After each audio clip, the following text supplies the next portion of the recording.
প্রিয় বন্ধুরা, আজকের ভিডিওটিতে আমরা জানব যে মায়ার ব্যথা কি। মায়া ইহাও ভগবানের অনন্ত শক্তির একটি। মায়ার কাজের ভেতর অনেক গোলমাল, কিছুই বোঝা যায় না। যাহা নিত্য তাহা অনিত্য মনে হয়, আবার অনিত্যকে নিত্য বলে মনে হয়। মায়া আসলে কি জানো?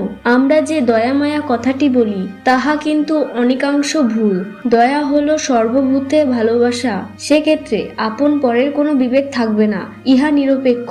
কিন্তু মায়া হলো নিজ আত্মীয় স্বজন ও পরিবারের প্রতি যে টান ও ভালোবাসা। এখানে দয়া থাকলেও তাহাতে মায়া এবং স্বার্থ পরিলক্ষিত হয়। মায়ার নানা রূপ, যেমন ঝাড়বাতি থেকে একটি কাচের খণ্ড নিয়ে দেখলে নানা রং দেখা যায়, কিন্তু বস্তুতে কোনো রঙই নেই। তেমনি এই ব্রহ্মাণ্ডে ব্রহ্ম ছাড়া আর কিছুই নেই, কিন্তু মায়ার বশে আর অহংকারেতে আমরা নানা বস্তু দেখতে পাই। জীবাত্মা ও পরমাত্মার মধ্যে সর্বদাই এই মায়া এক পর্দা হয়ে থাকে, যে কারণে পরমাত্মার দর্শন মেলে না। যেমন শ্রীরাম, লক্ষ্মণ ও সীতা দেবী যখন পথ চলতেন, রাম থাকতেন অগ্রে, সীতা মধ্যে এবং পশ্চাতে লক্ষ্মণ।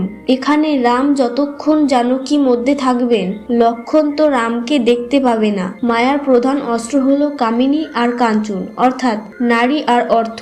যিনি এই দুইয়ের প্রতি আসক্তি ত্যাগ করতে পেরেছেন, তিনি মায়াকে বশ করতে পারবেন। কেউ মায়াকে চিনতে বা বুঝতে পারলেই মায়া লজ্জায় পালাবে।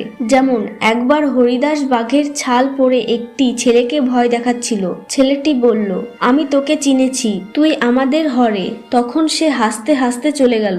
এমনই হয় মায়ার অদ্ভুত কার্যকলাপ। কিন্তু এই মায়া ত্যাগের উপায় বিদ্যা দ্বারা। মায়া দুই প্রকার, বিদ্যা ও অবিদ্যা। তাও আবার দুই প্রকার, বিবেক অর্থাৎ বিদ্য ও শুদ্ধ বুদ্ধি, এবং বৈরাগ্য অর্থাৎ তীব্র ত্যাগ। বিদ্যা দ্বারাই ভগবানের শরণাপন্ন হওয়া যায়। আবার অবিদ্যার মায়াও 6 প্রকার: কাম, ক্রোধ, লোভ, মোহ, মদ ও মাৎসর্য।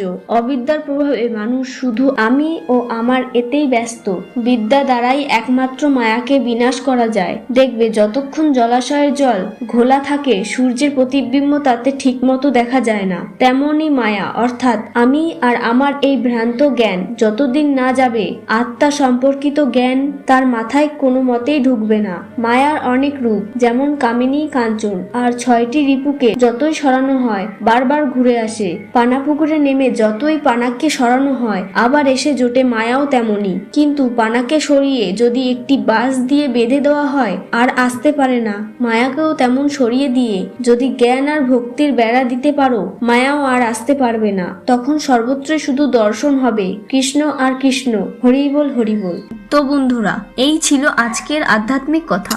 এবং আপনি যদি শ্রীকৃষ্ণের ভক্ত হন, তবে কমেন্টে একবার জয় শ্রীকৃষ্ণ অবশ্যই লিখবেন। ভিডিওটি ভালো লাগলে লাইক, কমেন্ট এবং শেয়ার করুন।